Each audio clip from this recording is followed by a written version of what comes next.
Good morning. Welcome back to today's Coming Home to You Sparkcast, where joy is medicine, healing is sacred, and remembrance, well, that's your superpower. And I just wanted to confirm that we're on live here. So give me 2 seconds. And as usual, we will begin by doing our one breath, one heart ritual so that we connect in our intention and be in the moment to receive the beautiful wisdom that my luminous guest Tilomai Ponder has for us today.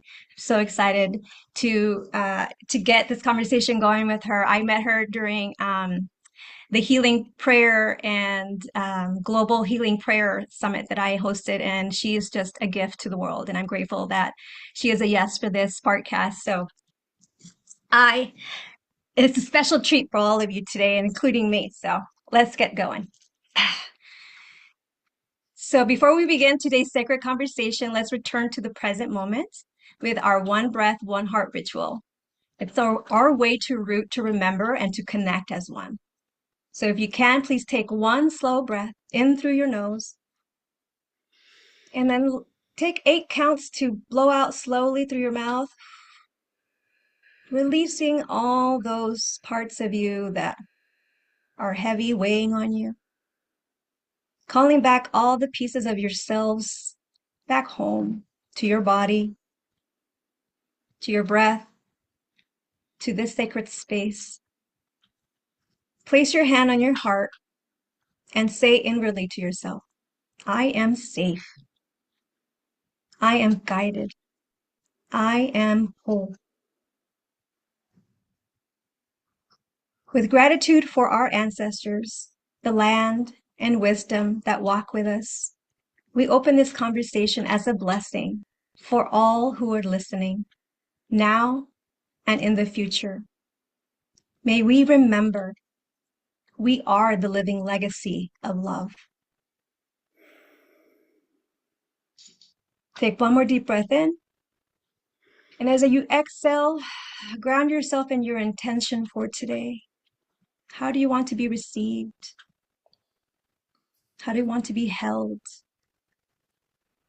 How do you want to show up today?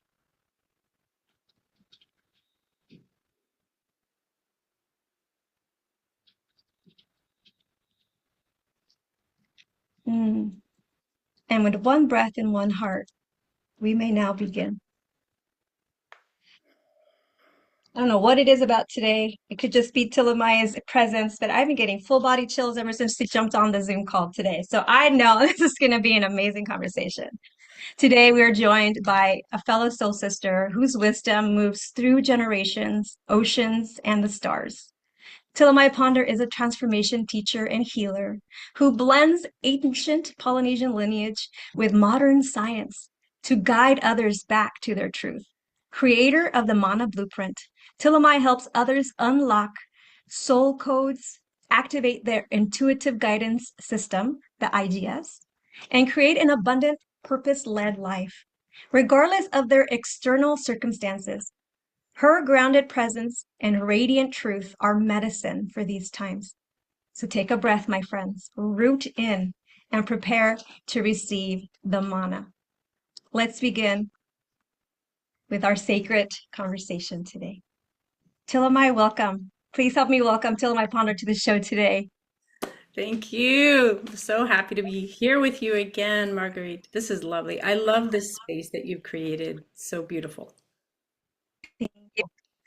All right, Tilomai, we are going to start with a deep rooted start, okay? Grounded in the truth and in our identity. It's the way we kind of start this conversation.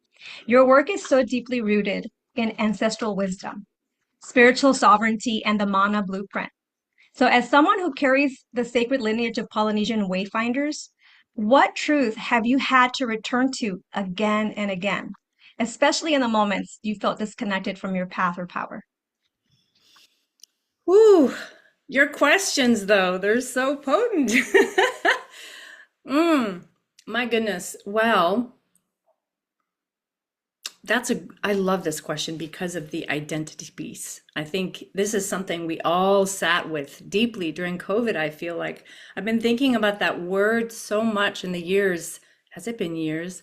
Feels like centuries since the whole COVID, the pandemic. That I think for me, that's where a lot of my unfolding started because we all got to meet ourselves. There wasn't a lot covering up everything that we thought was us, and believed what we were here to do. And also just, it genuinely broke apart a lot of our belief systems. And I think the beautiful thing that started to happen, which was a lot, besides, some political things that were happening, and then all the horrific, health issues, and then everything that was going on, was also this beautiful sharing deeply from the soul of different people, just like, you know what, this is my truth, have it, look at it, deal with it. It was a whole lot for us, but it was all swirling around identity as an individual, as a gender, as a being, as a soul. I mean, there were so many conversations that were, I think, hard for a lot of people to hear. And a lot of things that happened, that movements that were birthed then, or, came back around again. All of it around identity, being seen, being, respected, being acknowledged. And this identity piece, it feels like, is the root cause of our pain and suffering, because we're attaching our identity even to where we were born, the people we were born into, the country we live in or came from, some better than others, the broken, no value ones, all these horrible ways of referring to things. And then if we've identified with these places, or our parents as people, our family systems, our religion, it can really be shattering when we wake up and realize that we're not any of those things. Those are the details. Those are the things that our human has acquired, the layers, and then we get into the patterns and all these kinds of things. So from an identity point of view, I would say I also had a kind of a breaking open. So I'll just share very quickly that my mother is from Samoa. All of our folks on that side are from Samoa, and have been living on the North Shore of Oahu for like over 100 years, but lots of families still in Samoa. My dad's family is Caucasian, and my dad was raised in Oklahoma for some time. There's a lot of Cherokee lineage from the men in his family that married into the Cherokee bloodline, and various things. So lots of spice, lots of different flavors growing up. So my identity pot that I was stirring was full of all kinds of ingredients. And of course, we take on all of what, the people who are guiding us are holding, right? And so I just got a whole lot of stuff that we all, walk out our doors carrying. I heard someone referring to this one time as like, oh, you're leaving the house. Okay. I love you. I hope I've done good enough, and good luck. And oh, by the way, here's like a big bag of stuff. And you're just like, what is that? Oh, I don't know. It was handed to me, so now it's yours. And you walk out the door just holding so much more stuff. But that's the beauty, and that's the adventure and the journey of this homecoming that you've offered up. And that's what I love so much now in the work I do. So mine is deeply rooted in my Polynesian roots, because my mother made sure that she always instilled that kind of culture in us. That was just what she was living and breathing. And so we absorbed every bit of it. We would have, well, let's see, I was born in Madrid. I came back when I was a baby, and then moved 13 times before I left my home at 17. So I picked up lots of different, things from those environments. But then at 17, I went to go live in my grandparents in Samoa, and I worked on their banana plantation. And this was like a cultural pilgrimage that a lot of the cousins have done. And I always thought, like, wow, I don't know if I could hack that, right? Because there was so much culture ingrained, but to go and live in Samoa is like a very deep experience. But this is what I decided to do. Other people were going off to college, and I enrolled in the American Samoa College, which is a 2-year college. And it was the most incredible experience. And there was a time right at the end of my experience where my grandma had said, we should go and see the turtle and the shark, which is a legend that's quite famous, and you can look it up, but it comes from a village in Samoa. And the quick story is that the grandmother and her granddaughter were very close, but the grandmother was living in the back house where her son stayed with his wife, and she wasn't looked after well and cared for. So at some point, the grandmother said to the granddaughter, "Come, let's go." We go. And then the village is on the edge of a cliff. It's called Vaitongi. And they jumped off the edge of the cliff. And as they jumped over, they did this loud, like, shoo! And everyone came out of the house. And when they looked down, they saw a turtle and a shark. So Turtle and the Shark is just a story that's just so renowned. Okay, so this gets into this faith and trust and belief, knowingness, and all the range of what that is. So I kind of always held this faith and trust. Like, I don't think people would be lying if they said they'd seen it. Had cousins come back from the pilgrimage, and one saw, the other ones didn't. And so I was always just like, it must be true, because I believe that these people wouldn't lie to me, but it just seems so far-fetched. How is it possible that you can go to this point, sing this sacred song, and see the turtle and the shark? So here comes my grandma, and she comes to get me, and I'm thinking, oh my goodness, what am I going to do if I don't see this thing? It's so painful if I don't see it. And I remember standing there. It was so hot, as it usually is, and it was just boiling, and I kind of left the door of the truck open, and I kind of was just leaning, thinking, what am I going to do if I don't see it? And now my grandma had said, when you see it, not if, when you see it, do not point, because they'll go away. So just as I was thinking, I came up with a way that I would pretend to have seen it or something. She said, Tilomai. Tilomai. She motioned, and I came over. And I also noticed as I walked towards her, the sky had suddenly got very gray and dark, and it was like swirling. And I thought, this is surreal. And as she was singing, I looked down and I saw a shark, like a brownish, smallest kind of shaped shark, and it was swimming in with the wave that came in, and right next to, a little behind, was a turtle, but with a mossy, and I thought, this is insane. And my brain was trying to connect all these, what I was seeing, and I thought, is this, maybe it's SeaWorld conducting animal training? I mean, you just can't believe it. And when I realized I was seeing what I was seeing, I pointed, of course, and I'm like, the turtle and the shark, and then they went out, and I collapsed in tears. I never cried so hard in my life. It was so powerful. And I remember now, looking back at 17, I thought, my goodness, I don't think I had ever experienced that kind of instant knowingness. When you move from faith and trust and belief, like, I'm believing because I've heard other people's proof in your brain, which we'll talk about, that needs all this proof, but I shifted into knowingness. Because I'd seen, I know what I saw, that was such like my heart cracking open. And it's the first time that I truly felt like I experienced my essence. And I felt that I was in that moment, sitting in the seat of my soul. So powerful. So this was now my new, I guess, North Star. It was sort of like, it's a new calibration when that happens. And every time you're out of alignment, you feel it so much. You feel it so much. And we can get used to that out of alignment feeling, which is what happened. But I finally worked my way back to being 17 and sitting in the knowingness. And I do have an opportunity to work with so many young people. And I have worked with so many beautiful young people at that young age. And then people of all ages that have come back into this knowingness of who they are. And that self-sourcing, a sense of beingness, not the doingness, not the whateverness that you thought was you, not the what your religions were, your political affiliations, your job, your bank account, your credit score, who's loving you, if your thighs are too big or your butt is too small, whatever, all the things that we thought was the way to calculate us. You can never forget that deep knowingness. And as you say, the becoming is working our way back, finding our way back to that. But that's the juicy part. That's the journey, is the destination, as we say.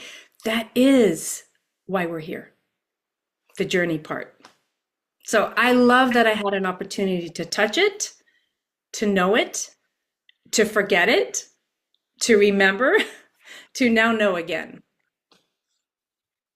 Wow. I just need to like ground in that. That was such a powerful story, and I could feel it. It was visceral in the way that you shared it. So thank you for just being so vulnerable and sharing that with us because I can see the power of being in that space of just, I love how your grandma said, when we see them, right? Because there's power in words there.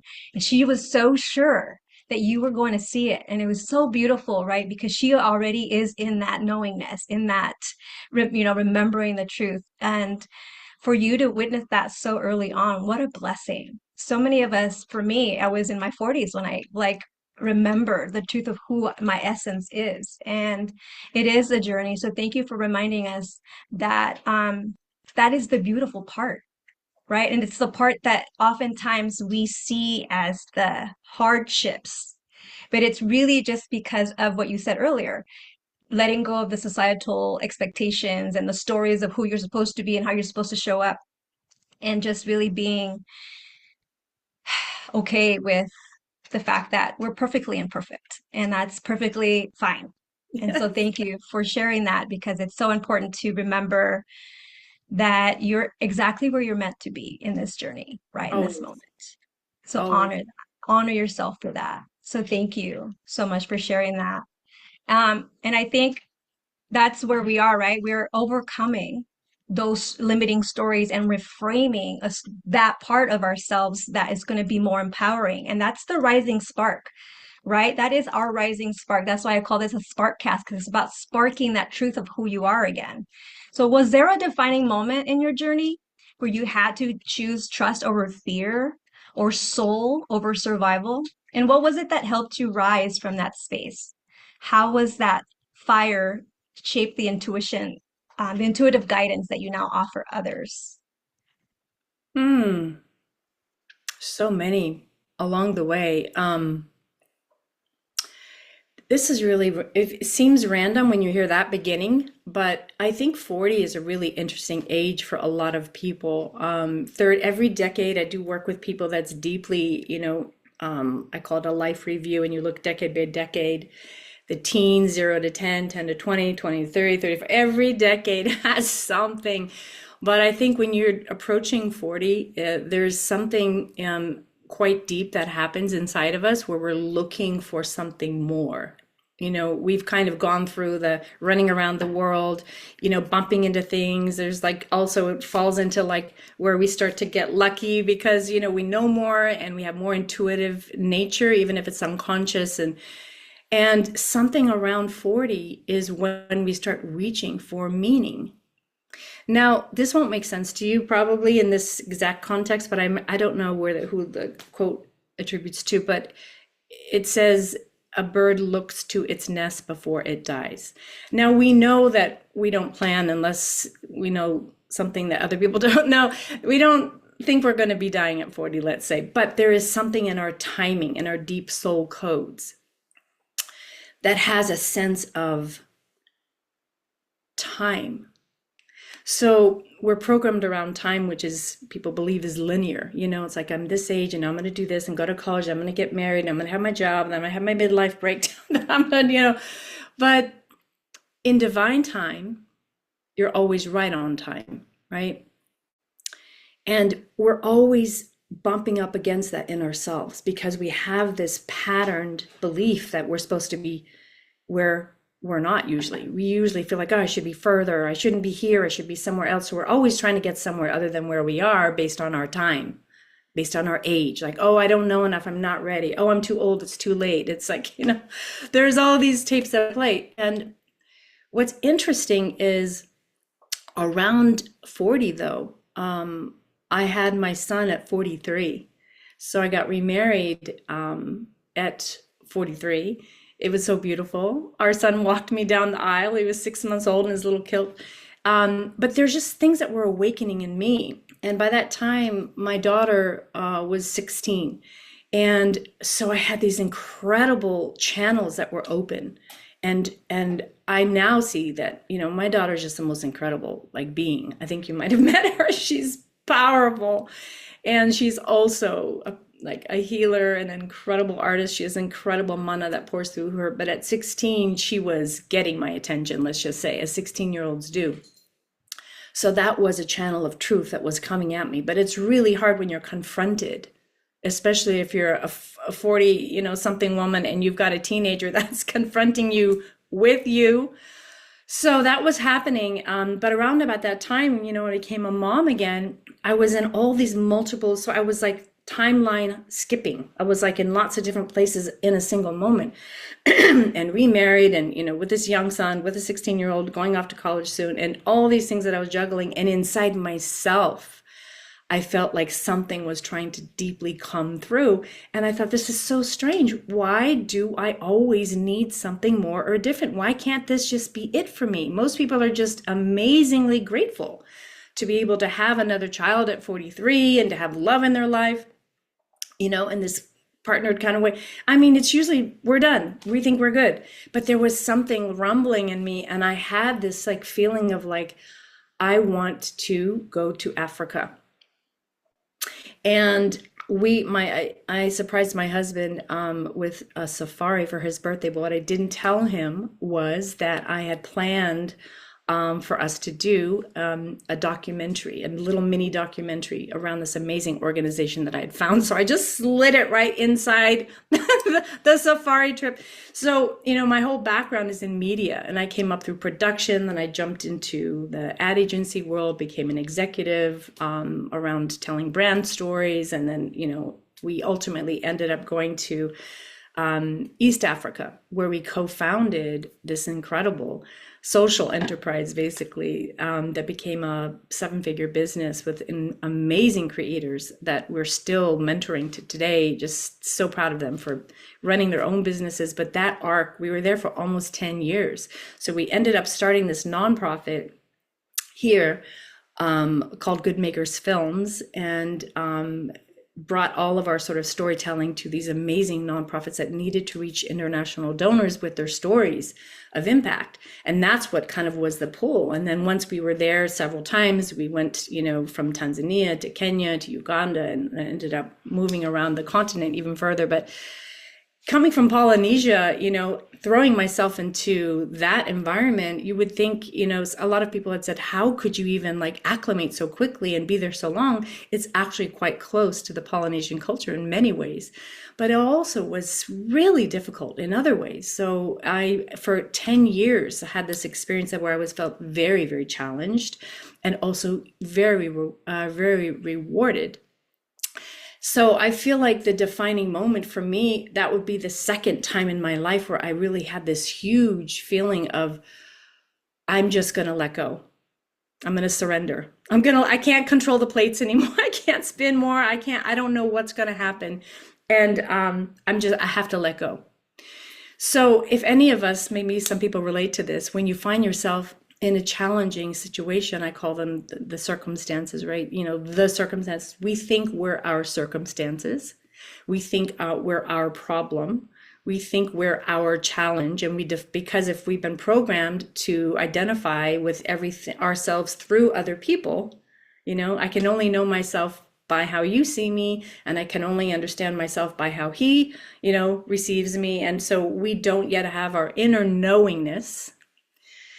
Then, we can get ourselves really twisted. So I had found myself in a lot of twisty, moments there, and I'd gotten far away from that inner knowingness. But there's a particular experience. I remember that there was an opportunity we had international clients, we had, continental clients, local clients, but I really wanted to work with this big global client. And there was an opportunity to meet this client potentially in Tanzania. We were located in Nairobi, and I impulsively booked a flight, and I had a friend who was coordinating this maybe meeting, and everything worked against me from the very moment I got this flight. Then it was late, and then it was pouring down rain when I landed in Dar es Salaam, and I was literally fighting every element to try to get there. I was already late. I was texting with the client, trying to keep it all light and polite. Hi there, think I might be running a little bit late. There'd be long pauses, and then like, check with me before what I was very curt, but I'm like, I'm going to get there. We're going to have this conversation. I'm going to book the business. It's going to be amazing. I was literally just fighting and fighting and fighting. And it was insane. I remember there was a crazy point when I hopped out of my cab and jumped onto a motorcycle taxi. And it's pouring rain. My feet are up. I had been trying to like keep myself clean, running through, the rain to get the cab. And now I'm like drenched. I have my feet up so that my shoes don't get sopping wet. And as I'm splashing through these huge puddles on this motorcycle, these locals are going by. They're just laughing at me and saying things in Swahili. And I went out of body and I just looked at myself and I thought, I had a pitying moment, like, people my age are retired. They're sitting by pools. They're on vacation where I am right now on the back of a motorcycle getting drenched, desperately trying to meet this client. And in that moment, I cannot tell you how I just saw the hilarity of it. I mean, it was ridiculous. And I went out of body. I saw myself and I said, fuck it. Just literally, fuck it. I let it go and I was like, I don't even care anymore. I don't know what's going to happen anymore. And the motorcycle taxi guy left me at the back end of a hotel and he goes, it's just there. It's just there. It was so far from there. I end up running through the streets, more puddles. I arrive at this pristine, beautiful hotel where the security gate, always in the very front, there's a security gate with the guns and all that. And so he just looked at me and I was in my best Swahili saying, please, I need to go inside. So I opened someone's there to open the door. I go through the door and I'm literally in a puddle in this beautiful lobby and everyone's looking at me like this Mzungu, this white person looking so crazy, like, am I going to bomb the place? And I just looked at my phone and I texted and I said, hello, I have arrived. I'm like an hour and a half late. And then there was this long pause and he said, can't do it. And I just at that point, I think I was in the hugest puddle. Someone was coming to me with these towels, and I just got this fit of giggles like I can't tell you. Like I was laughing my head off. Now people are like coming, like, do you need help, madam? Madam, are you okay? Can we get you something? I'm just laughing my head off at myself, at my insane impulsivity, this incredible control, that I have had to try to force fit and make something happen. And also the belief that if I just try to outsmart the circumstances, if I just try to do this and I try to do that, and I'm trying to keep it all calm above water, like the duck approach, and underneath I'm paddling furiously, thinking I'm fooling everybody with that. And when I let it go, I literally had the same kind of experience I had in that 17-year-old moment. I had that feeling of release, of letting go of this analytical mind that thinks it can outsmart, out-strategize, out-logicize everything. And I saw things for what they were. I saw myself as I was. And I kind of loved myself. I kind of loved that I was a 50-something crazy woman acting like just going for it all, just going for broke. And thinking now about the women that were at the pool and relaxing and retired, I just thought, I'm so happy I'm not one of them right now. I'm alive. I'm alive. I'm not just awake, but I'm alive. I'm a risk taker. I'm fucking badass. Like, and I was going for it. And so that was like a moment of truth for me where I was like, was I defeated? I mean, it didn't even end there, by the way. I had to get back to the airport because I had a turnaround flight.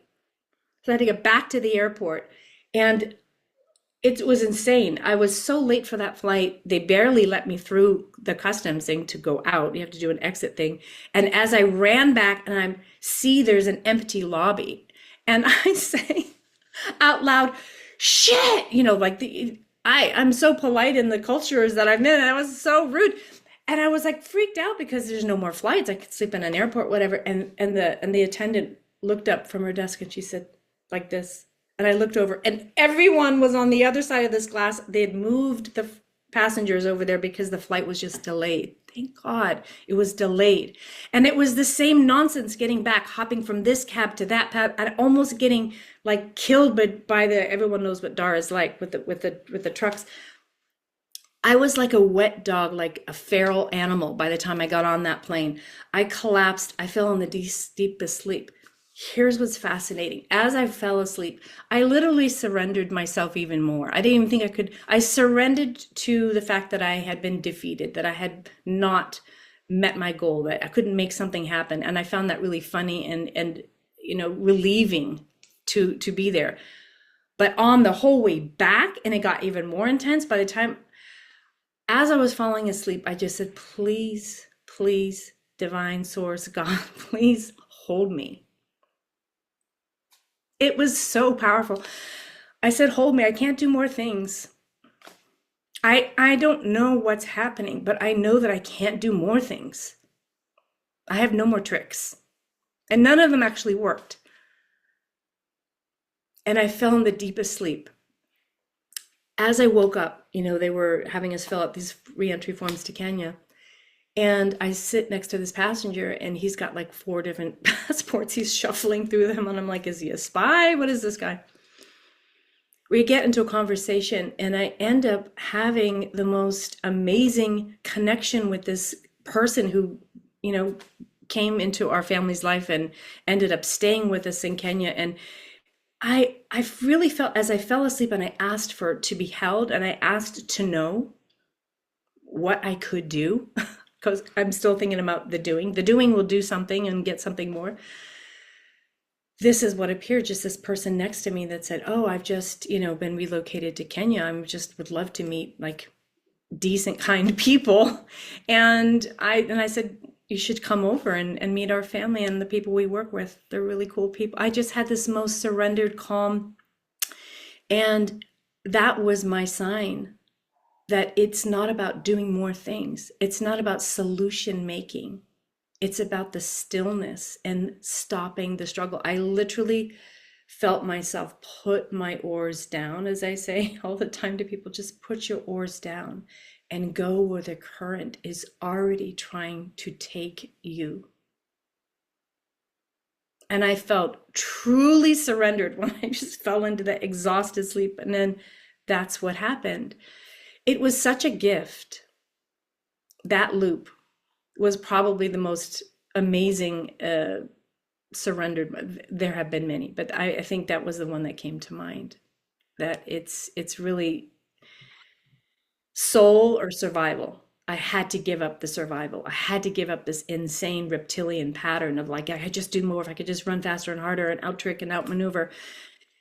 And choosing like sitting in the seat of my soul again, knowing that my soul is eternal. So it kind of knows who I am and where I want to go. Let me just let it take me. And I literally, as I fell off asleep, I was just hold me, just take me. Just, yeah. Wow. It takes a lot of awareness for you to even ask, right? They want to help us. God is there. We just need to ask. And I think it's so important that you even said the word surrender, because I think sometimes the word surrender can sound daunting. Like, well, I am surrendering. What do you mean? But like subconsciously, we're having expectations of how it should look and how we should do it. And I Yes. want this and I want to force it, and I love that story so much because it does show the craziness that we are willing to put ourselves through with something that we want so badly. But if it's not meant for us, we're going to come across friction. We're going to come across doors that are closing and opportunity missing us. But when something is aligned, it flows to you. Is drawn to you. And the more that you act in that surrender and in that trust, the more of those things come to you. And the more choices that you choose, the yes here, more of those start coming to you. So I think it's so beautiful that you share that story about how crazy, because I can see you like in the in the motorcycle, like splashing dirt and mud all over, and people looking at you, going like, "What's this crazy lady doing?" But that is how we are every day. We're doing these crazy things, jumping over hoops, trying to bend ourselves into pretzels to fit in because this person says that I do this or I show up this way. And I think you started the conversation by saying, like, knowing your own identity for who you are in your own sovereignty, not based off of what people think of you or receive you, because they're receiving you through their own lens of beliefs and expectations. And so we hold their opinions so high and we forget the truth of who we are. And that's why we start to feel outside of ourselves and losing our identity because we're trying so hard to be this for this person and this for this person and that for that person that we forget like who the soul essence of who we are. So I love that you really grounded the conversation in the surrendering, in the knowing of who you are, and then just like taking when something's not working is just getting outside of yourself and looking at yourself and what is not working. And that is awareness. That is really a gift. I think awareness is the first thing. And we've had this conversation in multiple of these interviews about the awareness being the first step for that journey. And for me, it was actually giving myself grace after having the awareness. That part is really key because we can, I do a lot of work with parts, the internal family systems, IFS sort of approach of understanding that when we're young and we have to figure out how to get our own needs met many times because parents are overwhelmed, they're young, they don't live in the culture of, going to therapy and learning things. They're doing the best they can. But nonetheless, here we are, these amazing sparks of souls, and we're trying to get a lot of needs met. And so we then go into all these survival mechanisms and learn a lot of coping patterns that we then carry with us. So surrender feels, are you kidding? That's like we have so many parts that get split off that are there to protect us ultimately, and that part of the survival part of the brain is not gonna. It's entirely ego based and is not going to let something through unless there's proof that it's going to work because it's based on survival. It's not good or Mm, bad. It's literally just based on surviving, helping us survive. So yeah, that surrender piece is like massive. yeah. Forgiveness, surrender, these are like bomb words when I work with people. I don't start with surrender and I don't start with forgiveness like that. I know that would make anyone want to run away, you Yeah. know, but much more just like you said, the awareness of like what is happening in my life? Like how is it getting your attention? Because when we ignore, life will get our attention. Yes, there It's it'll find a way, definitely. It starts to whisper, and if you're not listening, it starts to like shout a harsh. little louder, and then eventually it'll send you to the hospital if it has to. Oh, Like it'll yeah. be an accident or you break your arm or something to get you to like stop. And it's all about stopping. And I think it's our energy saying you need to slow down and stop. It's in what you said. It's in the stillness, not in the busyness, not in the doingness. It's in the being still. Yeah. And I think it's so important to have these sacred tools, right? For grounding faith and wellness and our inner resilience. So you bridge ancient healing with modern modalities in such a powerful way. What are a few of your daily spiritual technologies, maybe those non-negotiables that Yeah. keep you anchored in clarity, reverence, and truth when life gets loud or overwhelming? Yeah. Thank you. Wow, I love this is my favorite part because I really can nerd out on the human behavior. I'm fascinated all the time about our humans and how we function and how we develop, and we're learning more and more about how much we don't know. I know that I see a lot of stuff on social now from the Heart Math Institute trying to help people understand how the heart is, developed in the human body even before the brain. It sends so many more signals to the brain than the brain does to the heart. Like it has its own intelligence centers known as the five brains of the heart. It's incredible. I love all this stuff. And having come from an educator, my father was a college professor, and he was always way ahead of where other people were from an awareness standpoint, just from a health perspective, just from the world perspective. So we grew up seeing somebody who was like quite militant, which has its own trauma. But the good side of all that is that we were really meant to think about how to not accept mediocrity, right? And this one thing when I was little, my dad would be like, don't no, resist the down drag of mediocrity. And then he'd be like, what did I say, kids? And then like seven kids, resist the down drag of mediocrity. We didn't even know what we were saying. But what's true for each of us is that we are all born, with a intuitive, innate set point of excellence. Like you don't see babies, standing up in their crib and imagine that they're hoping that they get to mess up so bad they end up in prison or they kill someone or they kill themselves or these are not things necessarily that as humans we want to choose. And I do believe we all have kind of a soul calling and a soul path, but then we have this incredible thing called free will, choice that comes into it. So I love this intersection. I work as a high performance coach and an energetic, practitioner, a healer. Overall, being a transformation teacher, I love being a transformation teacher even more so than coaching, because with traditional coaching, it's a long arc and people have their own answers intuitively and innately, and you kind of help them through that. But I actually believe we don't necessarily, like, I wish someone had knocked on my door and given me all the tools I have now. I'd be like, are you kidding me? This is like the pot of gold. So I believe that there's a way to find, that's what the Mana blueprint is, and that's what I've kind of put together. That's sort of my go-to. It's a roadmap basically, and it's really helping you understand your intuitive nature and the essence of the true self. And that takes some time to unfold and to tap into. That's the soul intelligence, because it knows everything about you.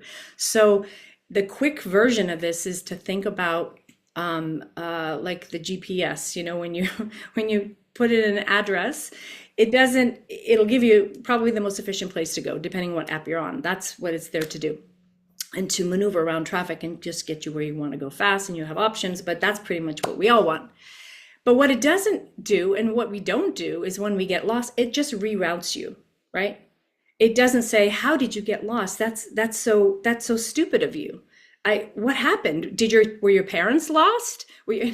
So when I work with people, the first thing I like to do is I like to help them really tap into and unlock their soul's intelligence. And that involves a lot of peeling back some layers, but I have some accelerated quantum techniques that I kind of weave in there, but from a like base understanding, I really work with people to just come into a place of looking at the circumstances of their life and being aware of which, honestly, by the time someone finds me, I come to me sooner. I can help you faster, better. But when a lot of people come to me, it's because they've been ignoring, they're out, not calibrated. They really have believed everything's outside themselves. Life has crashed and taught them hard lessons, whatever it is. They've met themselves.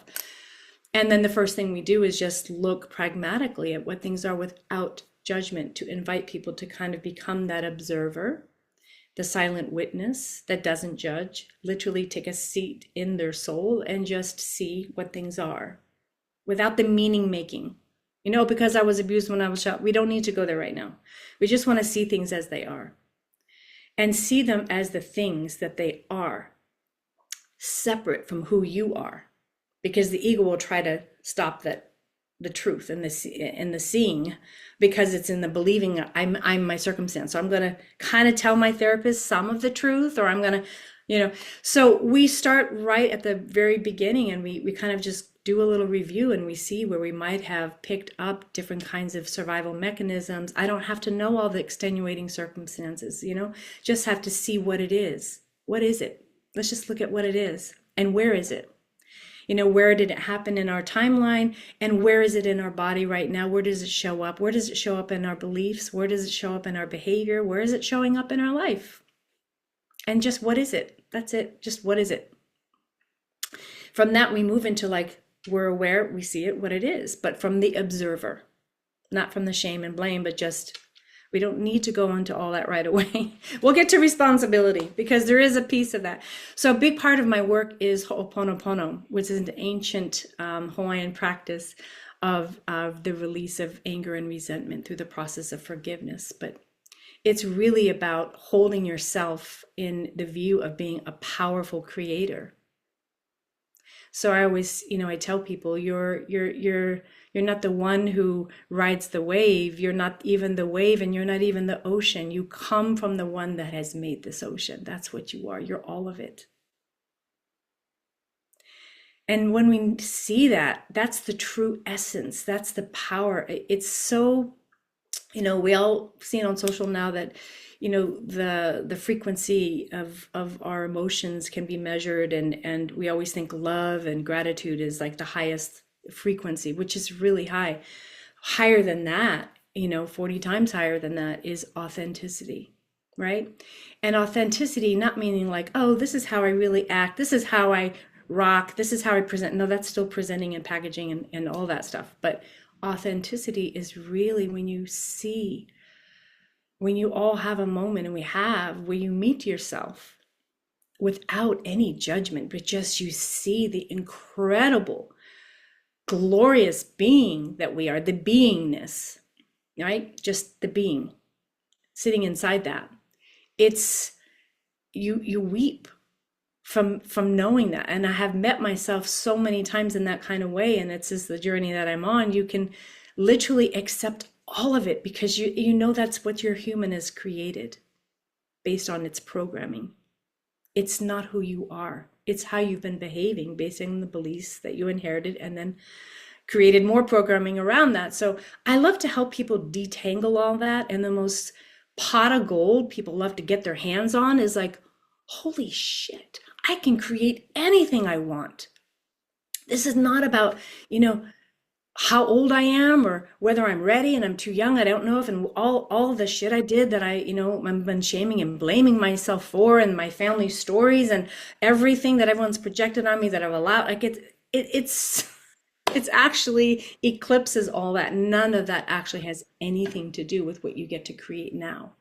But Mm. yes, we do take 100% responsibility for everything that is in our life, because as a powerful creator, we know that we've co-created everything that's here, and whatever we don't prefer, we just now can decide what we do prefer, what we do want. And the focusing on that and stepping into that, and filling out and expanding all of us ourselves into that big, wide open, endless, infinite space Mm. means your frequency starts to really increase, and things that don't match to that just spin right out of your life. But you must take responsibility for what's here and now. And you must say, I have co-created this. So Ho'oponopono is the process of the acknowledgement and the responsibility taking for everything that's here. It's not our parents, it's not our partner, and like, yeah, that's a co-creation element, but we're the magnets inside us. And this is what's interesting, is when I do high performance, people jump from job to job, relationship to relationship, project to company, and they're always on the hustle and the grind. And then they're always surprised when they come back to the same place thinking, but I've changed my circumstances. I changed my relationship. I changed my mindset, all of that. Affirmations, mantras, the habits. But the deep unconscious programming is what the actual beliefs are. And that's not even the truth of us. Your soul intelligence has the truth of you because it is you, right? So even getting down into the unconscious, yes, we have to. I tell people to think about it like chains of jewelry, just all entangled. Like, and you have to kind of start pulling things apart and see what goes to what. It's all entangled. So Ho'oponopono is the fastest, most powerful, energetic tool. And I can give you a quick little activation around it if you want to, for the listeners that want to know. I know I've seen it, millions of people around the world actually practice Ho'oponopono, and I grew up hearing about it, but I really fell into it a few years ago fully as I began to rebuild my own life. No, I love that. Normally the one breath, one heart has the Ho'oponopono in it. I love that. Yes, thank you. Yeah, so that's, and then I usually ask people to send that to breathe in golden light and then send it out to everybody, because we can send our light out to others in need. But I love so much of everything that you said, and it really is about not having judgment is what I heard, right? Like just being the observer. And I love the way that you worded everything because it was different from like some of the way other people say it. And I that's why it's so important to have different women come and sharing their truth because how you say and your unique way of expressing is what makes you unique and what draws people to you, right? And so it's so important that we all can share our story because we will start to see just how much of the same we are inside, right? And Very much. yeah, that's so that pressure of being like, oh man, I gotta get it right, I gotta get it right, and performing. But the truth is, like when you just let go of that and you accept, and then doing the work constantly, it's again and again and again. It's not a one and done. It's definitely a journey, and I love that. And I also think it's important. To surround yourselves with people who are going to not be enrolled in your smallness, who are not going to allow mediocrity come from you, right? And I think that's so important that you said, like, do not be okay with mediocrity. And I see so much of that out Yeah. here, you know? Yeah. And so what does inclusion mean to you as a healer and a wisdom keeper? How can leaders today honor both their individuality and our collective humanity without diluting their ancestral or spiritual integrity? Well, people often, it's interesting. I think people often assume people of color that if you're not just Caucasian from a visible point of view, that the people of color are the ones, that have, ancestors, because we're closer to the roots and culturally we really like I deeply grew up with a knowingness of my ancestors and what's other realms. And I love how now quantum, like, oh yes, there may be concurrent realities. Like, yes to that. And all of those, you know, um, ancient practices that have always honored that, right? So this is what I love. So I think in terms of really inclusion, for me, we start with ourself when we're deeply inclusive of ourself in every single moment, which is Ho'oponopono. Just I'm a creator. I am co-creating everything. So if you're in my space and we're in a thing, I've co-created that because there's something that is mirrored in you that isn't that there's something in me that you're mirroring back to me. And that's why I have called you and magnetized and pulled you into my world to have this exchange because I'm trying to understand. That's what soul wants. It wants us to understand more and more deeply who we are. So inclusion for me, I know we think about we're going to tolerate people, which is a word I really can barely tolerate. I'd really rather, that we get to accept each other. But inclusion for me starts deeply with putting yourself first as your priority, as a responsibility, as you're completely accountable for yourself. You must take responsibility and care of self. Self-care has become my biggest mantra, literally, because, you and I spoke about this just before we started, but it's when we have our hands on ourselves and it's like playing in the clay. When we have our hands on ourselves and we're doing what we love and we know ourselves deeply, we are so resonant in our joy, our happy, and our acceptance that it spills over into us naturally being inclusive because we're not sitting in judgment of ourselves, because we're not then triggered by people who are different and bring another idea. Or even, I get triggered quite often when I see what's happening in the world, but I don't feel the reaction I used to have. I just see it as now, wow, that's a wild choice. My goodness, that's a lot. Everyone's kind of putting everything out there all the time, like, these are the times we're living in. But I don't sit in judgment of it. I don't get angry and reactive about it. I just go, wow, okay. And I think calibrating to that within ourselves, if someone cuts you off and you go immediately to like the kind of anger that's not equal to the moment, there's a lot stacked up there. When your boss goes off on you, or you go off on a colleague or your partner, and you argue about who drank the last milk, and it becomes a thing, like it's not about the milk. It's not, there's so many other things going on. So inclusion for me always starts with the self. We include our first as a first and foremost piece of business, like we're here for. And when we do that, we're naturally, we're better leaders. I work with some people who are so backed up from their corporate jobs or high stakes businesses They're so backed up. They have been, and I totally understand it. They have been layering and layering and layering things that there's such a tiny, small self there now. And they're leading from force. And power versus force is a completely different story. You know, if anyone's familiar with the work of David Hawkins, I mean, I just geek out on all this stuff because force always needs something to push against. Whereas inclusion is just if you're sitting in your own power, I accept whatever everyone wants for their own life experience. I don't need to control, change, shift, or anything to be different outside of myself in order for me to feel safe, free, happy, respected, validated. I'm like a party in a box. Now there are environments that I prefer. I love to be with other people who are resonating in that same kind of way.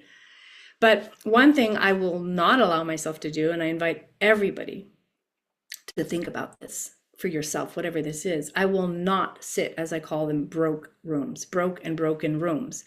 Those are the conversations. Those are the containers. Those are the coaching practices. Those are the therapy practices. Those are all the things where we just sit around and we talk about that. It's that loop, you know? And even I love the intention of breaking generational patterns and the curses and like, yes, cool. That's huge. The field of epigenetics is amazing because of how much we can impact downline, but it still starts with us, who we are, what we're here to do, and all the things that we need to clean up in our life. And our essence, our vibrancy is what creates the possibility for inclusion. So look to any leader you admire. If it's Nelson Mandela, I mean, there are so many. So many. Mahatma Gandhi, I mean, we could go on and on. These are people who deeply met themselves Mhm. and love themselves and accept themselves completely. To me, that's the heart of inclusion, is accepting yourself as a leader, as a parent, as a daughter, as a partner, as a, sibling. Like if we can do that, we are less likely to be triggered and react and think that you need to do something different in order for me to feel this way. I don't need to change anything or anyone outside myself in order for me to own what's mine. That's so powerful. Wow, the way that you just unpacked that for us, I really felt like I heard new things, even though I've heard it, you know? So thank you for sharing it in that way because the inclusion really starts with you loving yourself deeply and including and that remembrance again of who you truly are, right? And being so grounded in knowing that you are not triggered because when you change, the people around you start to change. When you are grounded in who you are, people around you seem to change, but that's just because you see them differently. It's because you accept them. You love them the way that you love yourself because you see their light.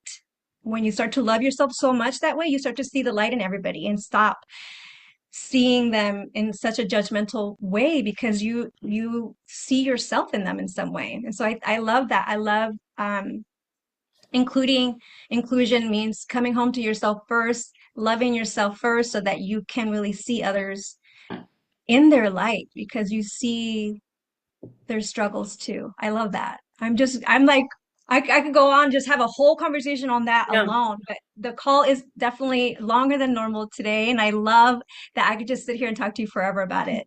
But we always end this call by coming home and an invitation for those who are listening. So for that woman who still feels like she's straddling two worlds, the one that she came from and the one that she's being called to, what would you say to remind her that she's not broken, that she's becoming, and that it's safe to trust her own compass, inner compass? Ooh. Oh my goodness. Well, I have in front of me, as I do when I'm in sessions, this is the fue in the Samoan culture. This is the tribal chief would hold and carry this. So I would say do a visible receiving of this as I hand it over to you. If you're listening or watching, you'll just hold your hands out and receive it, okay? And you'll just hold it close to you. And I'm going to end with actually this oli. It's a Hawaiian chant. And this is an oli of protection. This is meant to keep you in your knowingness. This is to keep you out of harm's way because of your own intuitive guidance system that knows how to navigate and coming home to yourself. Thank you for this beautiful invitation for us all to do that. So if you feel lost, I come from Wayfinders. It took me a long time to find my way, but you can always come home at any time with these tools. It's just to remember that you have your own intuitive guidance system. So I'll end with offering this. This is an oli to the Hawaiian goddess Laka, who is the goddess of hula. And this is to the gods that live behind and below. They live in the forest, but behind and below the low-lying rainbow. And we ask the goddess Laka to keep us safe and to remove obstacles from our path. And this is something you can tune into anytime. No hoana ke akua ikana hele hele. Ila ia ia e koku ohu ohu e ka ua koko. O nā malui talani malue hoe. E haula mai ana o laka I kona mau kau. O mako. O mako. O makono ai. No ho'ana ki akua.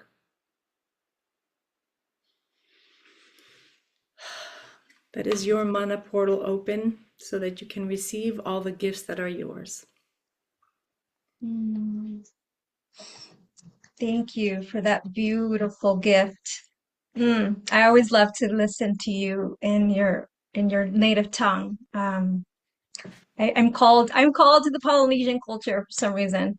Maybe I was in a past life. You are a Pali sister for sure, yes. And Yes. that is a Hawaiian chant. I come from Samoa, but I love this about the Polynesian culture. We are super inclusive because we're all brothers and sisters. So I always feel like I can reach for different things. People reach into the Samoan culture. And this is what I really feel here today. You've created this beautiful, magical space for people to come back into remembrance and to wholeness. And if you notice, this whole time, nothing outside yourself had to change in order for you, who's listening, watching, in order for you to feel the vibration of this mana. That's in you. It's all in you. Full body chills. That's the truth bumps right there, sisters. And just like that, we return to the stillness, the sacred space where your soul knows who you truly are. Today, Tilomai Ponder reminded us that authenticity is the highest vibration, that inclusion begins within, with you, and alignment is a devotion, not a destination. We remember that we are not the stories we inherited, not the noise, not the past, but the mana blueprint within us, our soul's intelligence, waiting to be activated by presence, not performance. She invited us to release the meaning making machine of the mind, to surrender the weight of control and expectations, and to trust that being is more powerful than doing. You are a co-creator with Source. You're not broken. You're not behind. You're becoming. And you are a living, breathing miracle, a fucking badass, alive and on purpose. So ask for guidance. Be a loop breaker. Take off the masks and let your transformation begin with one sacred choice, coming home to your truth. You are not your circumstances. You are not your thoughts. You are a party in a box, baby. It's time to reclaim your joy. Love yourself deeper than ever before, because when you do, your radiance spills over into the world. Thank you for being here in this sacred circle of truth. And I don't know why I feel like I'm going to cry right now. Me too. Remembrance and soul-led healing. If this conversation stirred something within you, if your heart cracked open just a little more, if you felt seen, heard, or simply not alone, just please share this. Remember, you're exactly where you're meant to be. So keep shining your light because you matter and you are enough just as you are. Thank you again, Tilomai. I am Margarita Rose, your host, for coming home to You Sparkcast. Until next week. Be kind to yourself and others and lead from love.